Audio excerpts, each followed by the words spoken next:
Hello students, welcome back to our YouTube channel. तो आज हम करने जा रहे हैं इक्वेशन ऑफ मोशन। और ये जो इक्वेशन ऑफ मोशन होंगी सिर्फ और सिर्फ कैसे टाइप के मोशन के लिए है? यूनिफॉर्मली एक्सेलरेटेड जो भी ऑब्जेक्ट्स होंगे ना उनके लिए एप्लीकेबल होंगी। तो तीन है हमारे पास equation of motion. Equation of motion uniform acceleration के लिए वैलिड है, नॉन यूनिफॉर्म एक्सेलरेशन के लिए वैलिड नहीं है। तो सबसे पहली इक्वेशन क्या है हमारे पास? v minus you is equal to A T. दूसरी इक्वेशन है s is equal to U T plus half A T square. और तीसरी इक्वेशन है हमारे पास v square minus you square is equal to 2as। तो पहले हम इसमें पता कर लेते हैं कि भाई कौन सी टर्म किसको रिप्रेजेंट कर रही है यहां पे।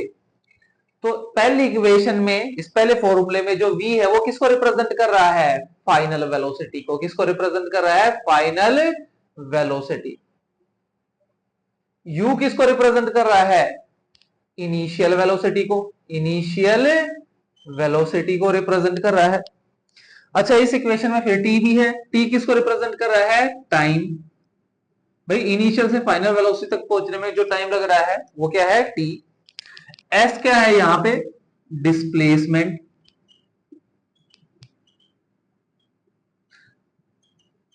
कई क्वेश्चंस में हम s को क्या कंसीडर करेंगे? डिस्टेंस। क्योंकि जब ऑब्जेक्ट स्ट्रेट लाइन में मूव करती है तो डिस्टेंस और डिस्प्लेसमेंट मैग्नीट्यूड में क्या होते हैं? इक्वल होते हैं। तो इसके लिए कई जगह तुम्हें डिस्टेंस वर्ड भी सुनने को मिलेगा, डिस्टेंस भी, क्योंकि हमने पढ़ना है motion in a straight line. तो ये सब कुछ टर्म्स है जो कि हमने पढ़नी है। अच्छा, ए फॉर क्या है यहाँ पे? एक्सेलरेशन। कि पर सेकंड ऑब्जेक्ट की वेलोसिटी कितने अमाउंट से चेंज हो रही है उसको हम क्या बोलते हैं? एक्सेलरेशन। तो आज ये तीनों की तीनों डेरिवेशन हम करने जा रहे हैं बाय यूजिंग ग्राफिकल मेथड। तो ग्राफिकल मेथड का हम यूज करके तीनों इक्वेशंस डिराइव करेंगे। हाँ, तीनों इक्वेशंस में ग्राफ क्या रहेगा? एक ही रहेगा। तो सबसे पहले ये जो इक्वेशन ऑफ मोशन है ये किसके लिए वैलिड है? यूनिफॉर्म एक्सेलरेशन के लिए। तो पहले यूनिफॉर्म एक्सेलरेटेड मोशन के लिए हम क्या कर लें? एक ग्राफ ड्रॉ करते हैं, velocity time graph.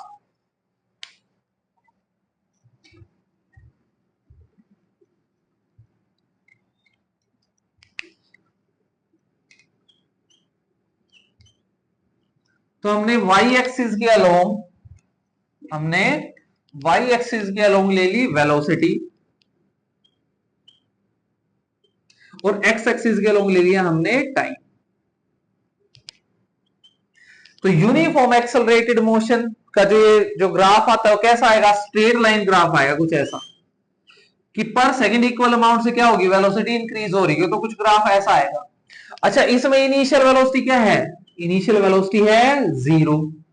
Final velocity ऐसे इस एक्सिस पे ऐसे देख लेंगे हम मैच करके। लेकिन ये ग्राफ इनिशियल वेलोसिटी हमेशा तो जीरो नहीं होती। इनिशियल वेलोसिटी सभी केसेस में तो जीरो नहीं होती। ऑलरेडी अगर कोई भी ऑब्जेक्ट मोशन में है, मान लिया कोई ऑब्जेक्ट 50 मीटर पर सेकंड से मूव कर रही थी, उसने अपनी स्पीड जो है वो इंक्रीज की, 70 तक इंक्रीज की, तो उसमें तो इनिशियल वेलोसिटी जीरो नहीं है। तो ऐसे केसेस में यूनिफॉर्म एक्सेलरेटेड मोशन का जो ग्राफ है ना वो जीरो से यहां से शुरू नहीं होगा। कहां से शुरू होगा ग्राफ? कुछ इनिशियल वेलोसिटी होगी उसकी, और इनिशियल वेलोसिटी अभी जीरो के इक्वल नहीं है। अच्छा, इस पॉइंट को नाम दे दिया हमने ए ग्राफ के, और इस पॉइंट को नाम दे दिया हमने बी। अच्छा, ये ओ ए किसको रिप्रेजेंट कर रहा है? इनिशियल वेलोसिटी यू को रिप्रेजेंट कर रहा है। ओ ए किसको रिप्रेजेंट करेगा इस ग्राफ में? Initial velocity you.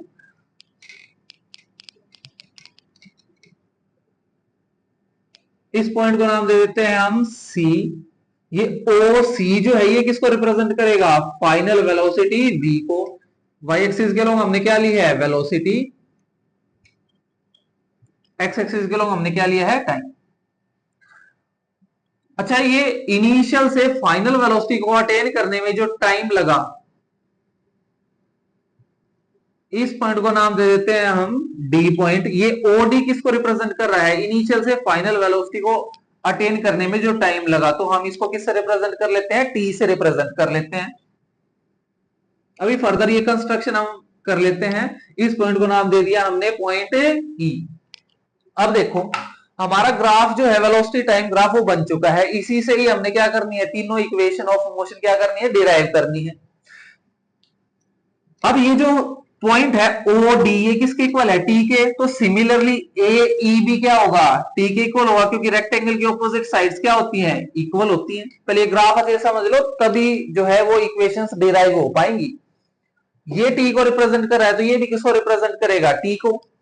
ऐसे ही जो बी डी है ये किसके इक्वल है, ओ सी के इक्वल है। और ओ सी किसको रिप्रेजेंट कर रहा है, वी पॉइंट को रिप्रेजेंट कर रहा है। तो बी डी भी किसको रिप्रेजेंट करेगा, बी डी ये किसको रिप्रेजेंट करेगा, वी को। ऐसे सिमिलरली ओ ए जब यू के इक्वल है तो ई डी भी किसके इक्वल है, यू के इक्वल है। आगे देखते हैं बीई की वैल्यू क्या होगी। देखो बीई को मैं ये लिख सकता हूं, बी डी में से ई डी माइनस कर दो, इतने में से ये इतना माइनस कर दो तो हमारे पास क्या बचेगा, बीई। तो वी में से क्या माइनस कर दे, यू माइनस कर दे, तो ये वैल्यू आएगी किसकी, बीई की, वी माइनस यू। बीई की वैल्यू किसके इक्वल है, वी माइनस यू के इक्वल है। तो चलिए अब डिराइव करते हैं अपनी इक्वेशन ऑफ मोशन। सबसे पहली इक्वेशन क्या है हमारे पास, v minus you is equal to A T, ये हमें प्रूव करना है, या फिर A T is equal to we minus U. अब ये फॉर्मूला जो है ये प्रूव करने से पहले, ये इक्वेशन प्रूव करने से पहले हमें एक टर्म के बारे में पता होना चाहिए कि भाई ये जो ग्राफ जो आया है वेलोसिटी टाइम ग्राफ, इस ग्राफ का स्लोप, इस ग्राफ का स्लोप हमें किस चीज को रिप्रेजेंट करता है, इस ग्राफ का जो भी स्लोप आता है वो हमें बताता है एक्सेलरेशन को। तो जो स्लोप है, जो एक्सेलरेशन है वो किसके इक्वल होगी, एक्सेलरेशन, एक्सेलरेशन होगी किसके equal, slope of velocity time graph. ये जो वेलोसिटी टाइम ग्राफ का जो ये स्लोप आएगा ये किसको बताएगा, एक्सेलरेशन को। और स्लोप कैसे निकालते हैं, स्लोप निकालना बड़ा आसान है। देखो ये जो हमारा जो ग्राफ है ए बी, एक्चुअल ग्राफ तो यही है, तो हमने फर्दर कंस्ट्रक्शन की है। तो इसका जो स्लोप है वो कैसे निकालोगे, परपेंडिकुलर को किससे डिवाइड कर दो, बेस से। टेन थीटा वैसे फाइंड आउट करना होता है, लेकिन 9th क्लास में अभी तुम्हें पता नहीं होगा टेन थीटा क्या है, ठीक है। ये ट्रिग्नोमेट्रिक फंक्शंस तुम्हें पता नहीं है, तो सिंपल है स्लोप निकालना, इस परपेंडिकुलर को डिवाइड कर दो किससे, इसके बेस से, तो हमें क्या फाइंड आउट हो जाता है, स्लोप। तो एक्सेलरेशन को किससे रिप्रेजेंट करेंगे हम, ए से, इज इक्वल टू, अभी स्लोप निकालने के लिए हमें क्या चाहिए, परपेंडिकुलर, यानी कि बीई, बीई ये किसको रिप्रेजेंट कर रहा है, परपेंडिकुलर को। और बेस क्या है हमारा, एई, एई हमारा क्या है यहाँ पे, बेस एई। अच्छा हमने ऑलरेडी इन सब की वैल्यूज तो लिखी रखी है। तो बीई किसके इक्वल है, बीई किसके इक्वल है, वी माइनस यू के इक्वल है, वी माइनस यू। और एई की वैल्यू क्या है हमारे पास, एई की वैल्यू है टी। तो ये टी इधर जो डिवाइड में उधर जाएगा, क्या हो जाएगा, multiply, a T is equal to we minus u. लो भाई हो गई first equation prove. V minus you is equal to A t बोल लो, या फिर A T is equal to we minus u बोल लो। तो अब चलते हैं अपनी नेक्स्ट इक्वेशन की तरफ। अब नेक्स्ट इक्वेशन है हमारी इक्वेशन 2, इक्वेशन नंबर 2, जो ये क्या है, s is equal to U T plus half A T square. अब s किसको रिप्रेजेंट कर रहा है यहाँ पे, डिस्प्लेसमेंट को। वैसे स्ट्रेट लाइन में मोशन है तो जो डिस्टेंस और डिस्प्लेसमेंट है वो क्या हो सकते हैं, इक्वल हो सकते हैं। तो कई बुक्स में यहाँ पे क्या दिया होगा तुम्हें, डिस्टेंस ट्रेवल भी दिया होगा डिस्प्लेसमेंट की जगह, लेकिन हम एग्जैक्ट टर्म यूज करेंगे। जो डिस्प्लेसमेंट जो होती है, डिस्प्लेसमेंट, डिस्प्लेसमेंट किसके इक्वल होती है, area under velocity time graph. ये जो हमने जो ये ग्राफ जो बनाया है ना, ग्राफ क्या है हमारा, ए से बी तक यही है हमारा, ठीक है। इसके बीच का, इसके नीचे का जो भी एरिया है और टाइम एक्सिस के बीच का जो एरिया है वो किसको रिप्रेजेंट करेगा, ये वाला जो एरिया बच गया, ये वाला एरिया, यही है ना बीच वाला एरिया। ये किसको रिप्रेजेंट करेगा? डिस्प्लेसमेंट को। हमें ये एरिया फाइंड आउट करना है बेसिकली। इस कर्व के ये जो ए बी जो कर्व है इसके नीचे का एरिया कितना है, वो किसको रिप्रेजेंट करता होगा? डिस्प्लेसमेंट को। तो इस एरिया को हम दो पार्ट्स में डिवाइड कर लेते हैं। देखो, एक तो ये ट्राइंगल और नीचे क्या है? एक रेक्टेंगल। ट्राइंगल और रेक्टेंगल का लास्ट में एरिया क्या कर देंगे? हम एड अप कर देंगे। तो क्या आ जाएगा हमारे पास? डिस्प्लेसमेंट। तो देखो, डिस्प्लेसमेंट को किससे रिप्रेजेंट करते हो तुम? एस। एस पॉइंट से। अभी हमें फाइंड आउट क्या करना है? एरिया। तो हम इस एरिया को दो पार्ट में स्प्लिट करते हैं। Area of rectangle, area of rectangle. Rectangle कौन सा है? ओ ए ई डी। ओ ए ई डी, ये हमारा रेक्टेंगल है। Plus area of triangle. Triangle क्या है? ए ई बी। ट्राइंगल कौन सा है? ए ई बी।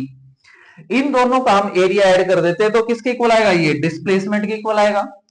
तो एरिया ऑफ रेक्टेंगल का फॉर्मूला सबको पता होगा, क्या होता है? Length into breadth. Length into breadth या फिर ब्रेड्थ इंटू लेंथ। इसको ऐसे लिख सकते हैं, O A into O D. O A into O D plus area of triangle क्या होता है? Half of base into height. Base क्या है इस ट्राइंगल का? ए ई। ए ई इस ट्राइंगल का क्या है? बेस। और इस ट्राइंगल की हाइट क्या है? राइट एंगल ट्राइंगल है। देखो, हाइट क्या है इस ट्राइंगल की? तो यहां से नहीं मेजर करना, ट्राइंगल तो ये है।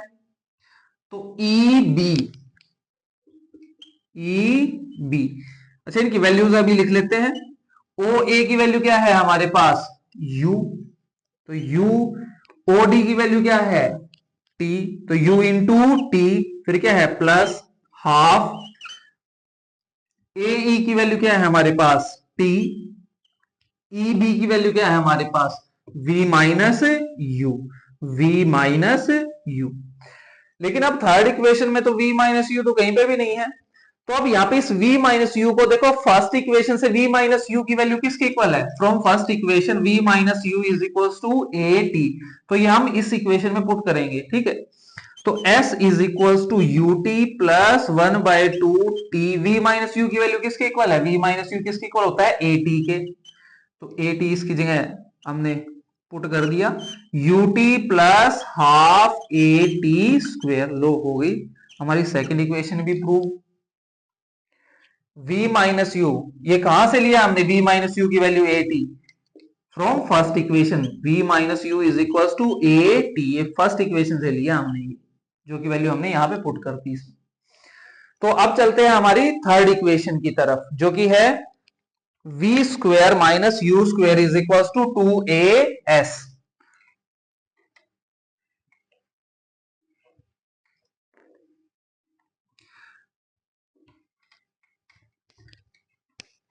देखो थर्ड इक्वेशन क्या है? Equation number 3, v square minus U square is equal to 2as, या फिर लिख सकते हैं 2as is equal to v square minus U square. अब इसकी भी शुरुआत वहीं से होगी जैसे हमने किया था। डिस्प्लेसमेंट किसको रिप्रेजेंट करेगा? Area under velocity time graph. ये किसके इक्वल होता है? डिस्प्लेसमेंट के इक्वल होता है। तो इस बार देखो, ये जो फिगर जो बन रही है इसको ट्राइंगल और रेक्टेंगल कंसीडर नहीं करेंगे। ये अपने आप में क्या है? एक ट्रेपेजियम। देखो कुछ ऐसी शेप बन रही है ना इसकी। ये क्या है? ऑपोजिट साइड्स क्या है इसकी? पैरेलल है। तो क्या बन गया है? कि ट्रेपेजियम बन गया। ट्रेपेजियम क्या है? ओ ए बी और डी। ये क्या है हमारे पास? एक ट्रेपेजियम। इस ट्रेपेजियम का ही एरिया जो भी आएगा, इस ट्रेपेजियम का एरिया वो किसको रिप्रेजेंट करेगा? डिस्प्लेसमेंट को रिप्रेजेंट करेगा। तो हमें फाइंड आउट हो जाएगी डिस्प्लेसमेंट अगर हमने इस ट्रेपेजियम का एरिया फाइंड आउट कर लिया तो चलिए शुरू करते हैं। तो डिस्प्लेसमेंट को हम क्या लिख सकते हैं? डिस्प्लेसमेंट एस से रिप्रेजेंट करते हैं। क्या है? Area of trapezium. Area of trapezium. Trapezium कौन सा है? ओ ए बी डी। इस ट्रेपेजियम का एरिया निकालना है। और ट्रेपेजियम का एरिया का फॉर्मूला क्या होता है? Sum of parallel sides. Sum of parallel sides into height by 2। ये फॉर्मूला हम यूज करेंगे, sum of parallel sides into height by 2। तो पैरेलल साइड्स कौन कौन सी है? ओ ए किसके पैरेलल है? बी डी के। तो हम इसको ये लिखते हैं, sum of parallel sides B D plus O A. ये ही दो साइड्स तो पैरेलल है। इनटू इन दोनों के बीच का परपेंडिकुलर डिस्टेंस क्या है, वो इसकी क्या कंसीडर की जाएगी, हाइट। अच्छा हाइट ऐसे मत कंसीडर करना, इस ट्रेपेजियम को ऐसे घुमा के देखो तो ओडी जो है वो क्या है, दो पैरेलल साइड्स के बीच का जो परपेंडिकुलर डिस्टेंस है ना, उसको हम क्या बोल रहे हैं यहाँ पे, हाइट कंसीडर कर रहे हैं। तो OD की वैल्यू हमारे पास क्या है, OD की वैल्यू क्या है हमारे पास T, वो हम इसमें पुट करेंगे। अभी के लिए क्या लिख देते हैं इसको, OD डिवाइडेड बाय 2। अच्छा 2 इधर डिवाइड में उधर जाएगा, क्या हो जाएगा, मल्टीप्लाई। तो 2S is equal to BD की वैल्यू देखो क्या है इसमें, BD किसको रिप्रेजेंट कर रहा है, V को रिप्रेजेंट कर रहा है, V प्लस OA किसको रिप्रेजेंट कर रहा है, इनिशियल वेलोसिटी U को, OD ये किसके इक्वल है, T के इक्वल है। अच्छा 2 इधर डिवाइड में तो उधर जाके क्या हो गया, मल्टीप्लाई। अब देखो तीसरी इक्वेशन में कहीं पे भी टाइम तो है ही नहीं जिसको कि हम प्रूव करना चाह रहे हैं। तीसरी इक्वेशन में कहीं पे भी टी की वैल्यू तो कुछ भी नहीं है, लेकिन हमारे पास जो एक्सप्रेशन आया उसमें तो अभी भी टी है। तो देखो फर्स्ट इक्वेशन से हम टी की वैल्यू पुट कर सकते हैं, ये ए इधर जो मल्टीप्लाई में उधर जाएगी क्या हो जाएगा, डिवाइड हो जाएगा। तो हम ये लिख सकते हैं t is equal to we minus u by a, T is equal to we minus u by a. तो इसमें पुट कर देते हैं 2s is equal to we plus u, t की जगह क्या पुट करेंगे, v minus u by a, v minus u by a, a इधर डिवाइड में उधर जाएगा क्या हो जाएगा, मल्टीप्लाई। तो 2as is equal to we plus U into V minus U क्या होता है, v square minus you square. तो ये जो तीसरी इक्वेशन थी वो भी हमने डिराइव कर ली, v square minus you square is equal to 2as। तो होपफुली आज जो भी टॉपिक हमने किए हैं ये आपको समझ में आए होंगे। नेक्स्ट वीडियो जो होगी वो इन इक्वेशंस का यूज करके हमें क्या करने हैं, कुछ न्यूमेरिकल सोल्व करने हैं।